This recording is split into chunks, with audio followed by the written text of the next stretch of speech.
Welcome, everybody, to today's Building My Legacy podcast. I have with me today Jeremy Brown. Jeremy is founder of Throne Publishing. They have published over 400 books. He has been an entrepreneur, so had his own businesses, actually in plural, and for the last 13 years has been in the publishing business of books and curriculum. And he has a lot of wonderful insights into how to publish a book, why you want to publish a book, and what that journey really looks like and its importance in the entrepreneur's life. But Jeremy, let's start with, how did you get started on this journey of publishing? Why publishing? Well, that's a great question. And I just want to say thank you, Lois, for letting me come on. I really appreciate you and this podcast. So I want to encourage anybody listening to this. If you haven't, there's 190 some plus other podcasts out there. And I think this is a great conversation because the more we're thinking about how are my actions today going to impact long-term, it shapes my mindset and it changes how I'm behaving in my day-to-day. So I just believe in this conversation that you're having, Lois, and you. So, guys, I encourage you to subscribe. There's a lot of content there and it's a good one to kind of put on repeat and listen to. So thank you for letting me come on, Lois. And how I got into publishing was really accidental. I was trying to solve my own problem. I was a sales coach and I wanted to write a book because I'm in my mid-20s and I was competing against other consulting companies that had more years in business than I'd been alive on the planet. So I wanted to build my authority and said, I'm in my early 20s. I really owe it to the world to write a book with all my experience and my wisdom. And I'm obviously being very sarcastic, but I wanted to write a book and I thought about it differently. I wanted it to be a marketing tool for me. So I went to a coffee shop and said, I'm going to write my book. And I didn't really plan things back then much at all. So when I sat down to write, I realized I've got a problem. I can't write. I couldn't transfer my energy into my fingertips. Oh. And I was like, you know what? I can talk about this stuff all day, but when it comes to typing this out, this is not going to work for me. My fingers can't keep up. So I just solved the problem. I said, you know what? I'm going to make the outline. And I knew if I ask myself powerful questions, I'll come up with powerful answers. So I arranged a very strategic interview with myself where as I answered the questions, my answers became the book. And that's what I did. And I thought this is probably what everybody does. And so I did that and I got it written in about a weekend and published it. And then my little consulting company went from regional to I had clients in over 20 countries in under a year. And it changed my life in a number of ways. It was a total game changer for me. And a very bad book, very poorly done in every sense of the words. First thing I ever did, went to a printer in town here and a guy who had one eye named Joe taught me how to get a book done. And he rests his soul, he's no longer with us, but I couldn't have thought of it any better, but great guy. But here's what happened is all these results happened in my life and people said, how did you do that? They probably thought how is this kid's a kid. How is this even possible? But they said, what happened in your business? How did you do it? And I said, well, I wrote this book. And they're like, well, how did you write it? Because back then it was kind of difficult to get a book published. It was not like it is today. This is 15 years ago now, maybe something like that, 06, 07. And I said, well, I just kind of interviewed myself and I did this and that. And then I just kind of went down the thing and they go, oh, well, would you do that for us? And I thought, that's when my little entrepreneurial light bulb went. I said, if I can interview successful people about why they're successful, I'll get my education I want because I was a single dad. I was too broke to go back to school. And if I can make money doing this, this would be a great business for my 20s. And as I did it, I got into it and I started writing people's books and I found that there's a big market for this and I loved it. I got to interview people. I got to get their book written for them and I got to see what happens in their life when they publish their own book with the right strategy in mind. And that's what kind of got me into the whole thing. But originally, Lois, I just wanted to solve my own problem. Amazing. Isn't it amazing how solving a problem, even if it's just for ourselves, is often the beginning. Jeremy, you talk about the B.U.R.N process. What's the B.U.R.N process? It's something that you use. Yeah, thank you, Lois. And I think that the more we try to do something, I see myself as a craftsman when I'm working in my business and not on it. When I'm in it, I'm a craftsman, and I want to get 1% better every day with what I'm doing. And I kept doing that. And we had a moment in time where we had a big problem in our business. It was going to ruin our business. And the problem is we were writing books twice and getting paid once. So the math wasn't working, right? So and why are you writing a book twice?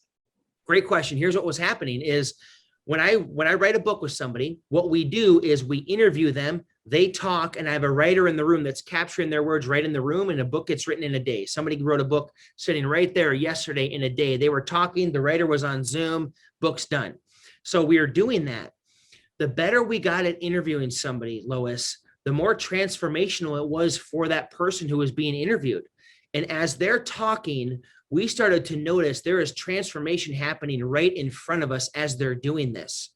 Now that became a problem because what would happen is we even had it timed. We knew between the hours of 1 o'clock and 3 o'clock in the afternoon, they would have this aha moment. In the beginning, we call it the turning of the tides, and something would happen, and then it would trigger a whole effect of new content coming out of them. We could almost time it. That was good.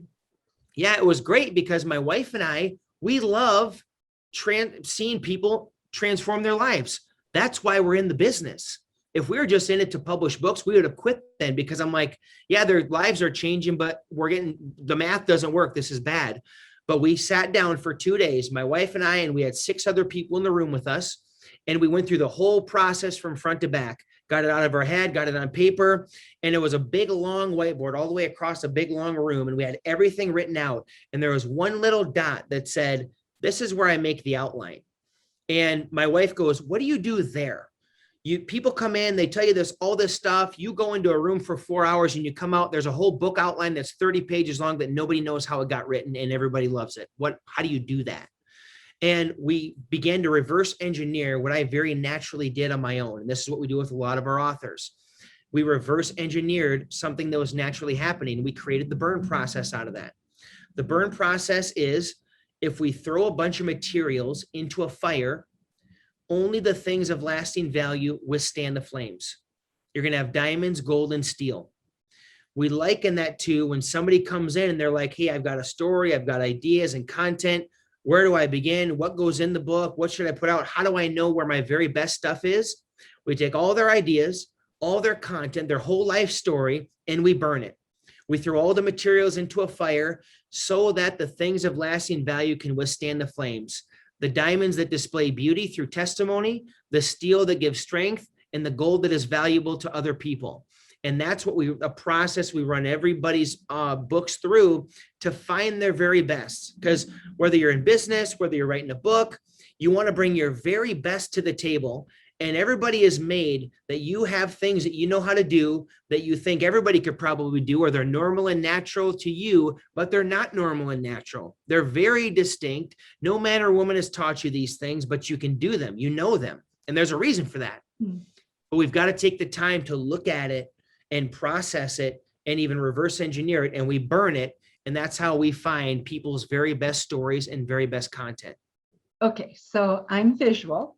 So I see this basket of ideas going literally into a fire. And then ideas aren't like wood and paper. So how do the best ones then come out? What is that fire really? What's that process of the fire? And how does that generate the best ideas? That's a great question, Lois. You're a fantastic interviewer.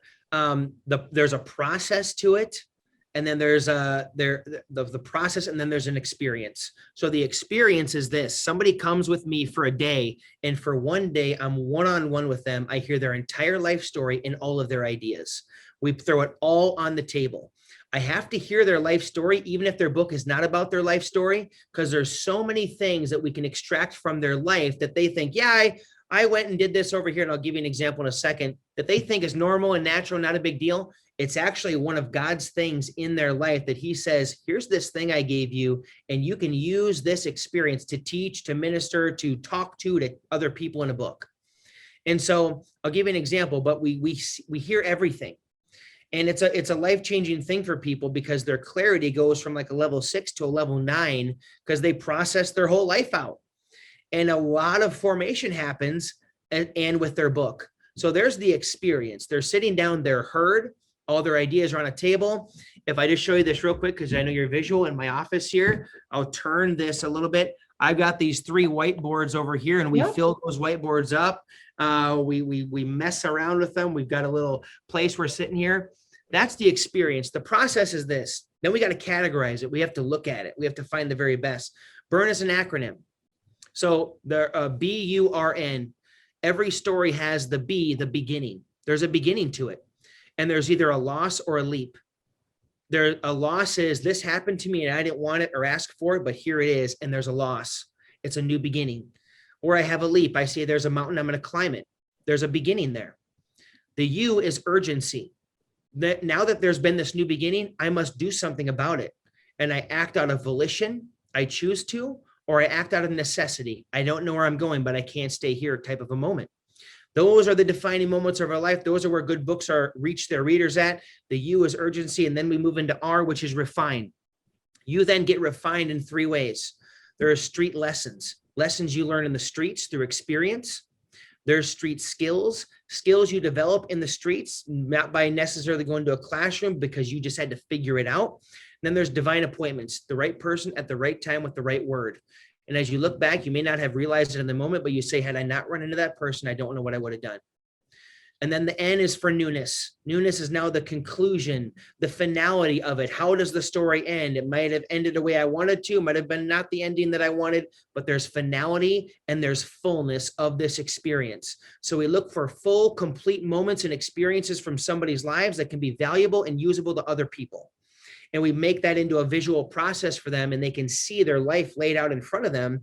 Even you, as you're listening right now, if you think about this, you can start by just going, where have there been some new beginnings in my life, both expected and unexpected? There's a lot to that and how that will flesh out. And as we look at those experiences that we get, business models come from them, new books come from them, problems get solved and they can become whatever they want. But we miss a lot when we don't look at our life in a strategic way. And through that, we dangle the carrot of doing a book, but really I want to get into people's lives with them and have them look at it to go, man, there's something bigger at work in my life than just me, because all this stuff lined up. I had an atheist in Australia do this, and he said, you know what? It's like somebody planned all this. Oh, interesting. And I was like, oh, it forces us to have to ask bigger questions, but you find your very best of what you can bring to offer to other people. It's about, at the end of the day, whatever comes through that fire, I can offer to somebody else of value. Wow. Okay, so let me go back through your process. So you start by laying out the person's life, a day of just plain talking about my life and my experiences, right? And then from that, you have the things that come through the fire, the burn, that have value. And is it at that point then that you begin to write the book? Yeah. So once we go through, we talk about somebody's full life, and then we're able to then we talk about all their book ideas. So we put those 2 up against each other. And out of that, when they're talking about their life, they come to the point of, well, here's what brought me to here today. Because when we get an idea, we say like, well, I feel like I'm supposed to do this over here and it's in the future. We miss what's already around us. And so when somebody walks through their whole life, then they realize like, oh my gosh, I have all these other things. I didn't realize these assets I have to bring to the table. And then so we go through all their book ideas, their audience, their thesis, their main idea, their content. That's at the end of the day. Then they create what we call a book blueprint. You got a whole book, chapter by chapter breakdown, front to back. They're usually like 30 to 40 pages in length, super detailed. Once that's there, somebody has a blueprint. So if anybody's writing a book, you have to have a blueprint. If you have one and it's detailed, it'll save you 10,000 at least in the publishing and writing process. When you have a blueprint, it has the chapter by chapter breakdown, and then you know, who do I need on my team? What's the kind of writer, designer, editor that I need? You can assemble the team, and when you've got the team, you can go, team, here's the blueprint. This is my vision. and you can enroll your team in the vision. If there's no vision, you cannot enroll them. It's just like if me and you were trying to build a building and we had all the workers, we had all the resources and the parts, the material, but we had no blueprint, it's just going to be chaos every day on the job site. And we're not going to get the product we want. Same thing with a book. You got the blueprint, and then you, the author, are the leader of your project. You can enroll your people and get them bought into the vision, and you've got a path for execution after that point. Then you begin writing. I always say writers should go through this B.U.R.N process or something to its equivalent prior to writing, because it processes so many things out. You want to process first and write second, because if you process while you write, what you'll say in 10 pages could have been said in 2. It is easy to write a 400-page book. It's very hard to write a 100-page book. So this process, go ahead. What's the average length of books that you help author? I like to keep them under 150 pages. My true sweet spot where I really like them to be is like 125.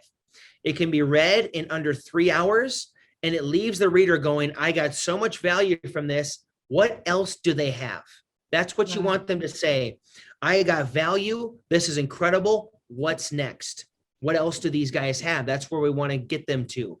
So we can accomplish a lot. Now, if that same 125 word book, if we don't do the B.U.R.N process, it'll probably be a 250 page book. And it's one of those where the readers get halfway through or 2 chapters through, or some of them who are really smart will read the first and the last chapter, and that's it. Where this one, when you time it out, the blueprint includes every chapter has a goal, has a mission statement, has a key takeaway, has a transition. They all tie together because it keeps me as the reader winning and turning pages, because I'm getting value on every page of the book. There's no wasted words. And then they'll act when they're done reading it. They will put your stuff into action. They'll seek you out.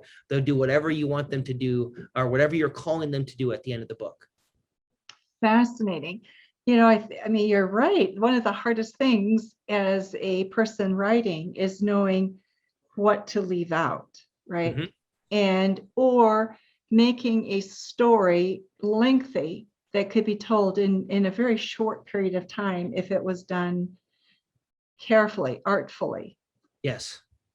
And we even use that B.U.R.N process as a guide of how to tell stories. It has a beginning. The character reach a point of urgency. They go through a refinement period of the process, and then there's a conclusion to it. And it helps us sum up those stories, because I could ask an author, they could give me a bunch of backstory, and then they get into the process, where as opposed to going, bring me into the moment when this began, the Genesis moment. And it brings me, the reader, right in there with them. And it saves us 4 or 5 pages of buildup that isn't super necessary. But I'll say this too, you got to go through B.U.R.N and you got to do it with a team. Nothing great happens. You know this better than anybody, Lois. Nothing great happens without a team. And all the work you do with businesses and talking to the CEOs and nonprofits and everything, you got to have a team. So when authors try to do it all on their own, it's very overwhelming. It certainly is not the quality that it could have been as if they were to enroll a team. And usually they can't enroll a team because they don't have that blueprint. So that they bring on a cover designer. And then it ends up being like, I just can't, this designer is just not getting my vision. It's not making it work. Or I gave it to this editor and it came back and now it doesn't even sound like me. Now I'm really frustrated. You know what I mean? They're not enrolling them. The authors are the keeper of the vision. And with the blueprint, you can say, read this blueprint and then go to page 7. I'm going to call you at our meeting and we're going to start right there. And they love that clarity. And then you can enroll your people. And the best part is they will then be, that you're going to be their #1 client and they're going to keep working with you in the future. So you've got a team for life. We have contractors and talent we've had for, Throne's 10 years old. We've had them since the very beginning in Throne. I'm very proud of that because we create a lot of that clarity and then we let them just run with it. Now, here's what we want. Bring your best to the table for us. And then we just let them do that. So who does the writing actually? So we have a combination. We have people who the authors write it themselves. And that's where we have a course online. We have writing coaches and all that. Majority of our people, they're sitting down with an interviewer and a writer who are extracting their content from them and capturing that in real time. So there's always a ghostwriter and there's an interviewer. And it's very key in our process because the interviewer's job, we have professional interviewers whose job it is to extract the very best content. So even that is part of the burn too, because we've done the first piece where we're processing it all. Now they're processing it with a writer and an interviewer who's going to go, hey, wait a minute, Lois, go back here. You just said something huge. And we unpack that more. And it's a process of pulling the very best out of you. And authors at the end of it are going, this book's going to be better than I thought, because we're seeing things. You can't see the picture when you're in the frame. So you're bringing other people in who know your vision because they see the blueprint and they go, let's bring the very best, because there's always more, always more. Amazing. There is always more. So tell me something else. You talk about story forging. Talk a little bit about that, because a good book has to have stories, right? Yeah, and the story forging has to do with that burn process, and then bringing on people to just really continue to craft and mold your own personal narrative. So here's an example. We really, especially as business professionals, if I'm a CEO, I'm going to write a book. And for so many years, we were pretty transactional in content, meaning here, I'll give you an example. Gina Guzman, phenomenal lawyer, one of the fastest. She was just like 2021 Entrepreneurial Woman of the Year. Incredible woman, very accomplished. And she was going to write a book about, here's my legal strategy, because she's fantastic at it, build a huge business. Running through B.U.R.N, we noticed there was a story in her life of her dad. And her dad, when he was a very successful entrepreneur too. And when Gina was just a girl, he would put on these snakeskin boots and he'd sit Gina on his lap and he'd go, Daddy is going to put on his big deal boots today because Daddy's going to go do a big deal. And so instead of just having the chapter that talks about, here's how we do big deals at Guzman Law Firm, it was big deal boots. And she told the story of her dad. And she told the story of how her dad put her on his knee and the big deal boots. And then it segued into, here's how we do big deals in our law firm. Totally different deal. That is story forging. We're not just telling a story to tell it. We're telling a story that's relevant. It's concise. It's impactful, directly tied to something we want to teach. And I've told Gina's story for so many times now because it's such a great example. It's in her keynote presentation now. She gets to talk about her dad, her heritage. And now she knows what she's doing, but I like her now too. I really like her. I trust her. She draws everybody in. People love it. That's story forging. Got it. Okay.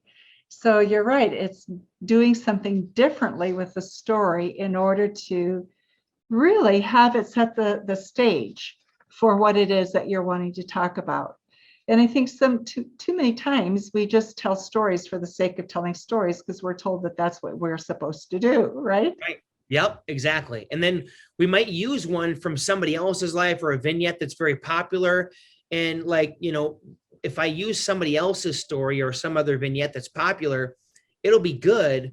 But if I use something from my own life that shows my heart, that shows who I am, and it's attached to the content I want to teach, I've gone from good story to a powerful story. That power causes action. Without power, there's no action. So the story told from my life in a concise way that's all about offering this content to somebody else is power versus just being a good story. Got it.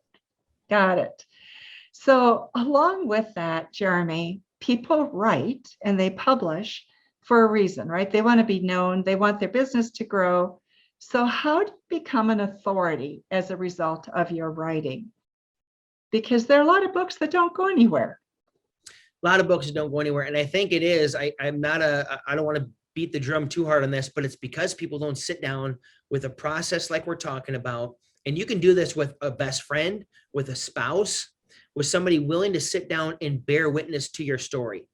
And somebody who is skilled in sifting through your ideas to say, yeah, you know what, Lois, this one, I know you love it, but it's not relevant to what you're trying to do here. Save that for the podcast, save that for the blog. And if we're willing to do that, we're going to create books that are going to display our unique ability and our unique experiences. You can write a book, Lois, that absolutely nobody can compete with, that nobody has ever heard before, because nobody has walked your walk and gleaned from it the street lessons and the street skills that you have. If that can be put in a book, you're the authority. Nobody can take from your life. Nobody's going to steal Gina's story of big deal boots. That's How true. could they?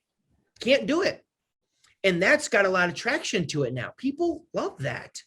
And so if you're totally authentic and you honor your own narrative of your life, and you first honor that and look at that and go, you know what, what's from here that I can use to teach, instead of just going straight into the teaching. How can I use some vignettes here? That's how you can become the authority, because you're talking about something for your own life, and not just to talk about yourself, but in order to teach and to offer something you went through to somebody else. But then you position your book, and there's a lot of strategies you can use. But one of the things we do is, like, say, for example, if you're wanting to network with somebody, you can, very tactical now. I just send my book with a handwritten note in the mail to that person, and I call them with a phone call. And I have always been very confident in my ability to pretty much open any door we want to with that kind of a strategy. And we might add some other things to it. But if I use my book with a handwritten note, call up with a phone call, I'm going to open so many more doors, which create relationships, opportunities, and everything. So there's a lot of ways you can build authority with a book. Those are a couple of small ways, but really nothing's going to change for a very long time, from the sense that if you've wrote the book on it, you're the expert on it. And it's a powerful tool of persuasion when you're trying to develop a business and expand your network. So part of that, you're right, it becomes you own it, you own that space. And in the process of owning space, you do become the authority. Sales then, so how do you help people then take that very precious piece? It's authentic, it's real, it's been whittled down to the core, the most important concepts. How do you take that then and help them really get it out there so that it is on Amazon, it is noticed, and people buy it? Yeah, I mean, there's really some core launching strategies. And I think for every author, they need to first ask themselves, what do I want to get out of this launch? It's not always just about selling books. Some people are saying, I really actually want to grow my business, or I want to grow my network, or I want to get on podcasts or build influencer relationships, and I want to sell a lot of books. So there's like 5 core launching strategies I hope I can remember off the top of my head. So bear with me if I can, but I really want to give these to people. Here's what we teach people to do. Number 1, you should do an in-person launch. This is just as much for the author as for everybody else. You should always do an in-person launch. Invite all your clients, past clients, prospective clients, family, friends, have an in-person launch, make it fun, make it a thing. Then you do like an event is what you're saying. Okay. Exactly. Then do an Amazon bestseller launch. Now, there are ways Amazon works with algorithms and systems. So if you can know the system and the algorithm, you can have a bestseller Amazon launch. We've done, 400 plus books, 95% of them plus, I'm making that number up because I only can think of like 1 or 2 that didn't get some kind of an Amazon bestseller ranking. So there's a system to that. You can do it really effectively knowing that Amazon tracks its sales in real time. So every hour they're updating their bestseller lists. So if you push and you let your core network know on 9:00 next Thursday, please go order my book with this Amazon link, there's ways you can drive a lot of volumes of sales in a short period of time and create some traction. And then those algorithms will kick in for you and try to sell your book for you as well. So there's the Amazon launch. Then there's the influencer launch, where you do influencer campaigns. You get other people, influencers, talking about and recommending your book to other people all in the same day. The influencer campaigns.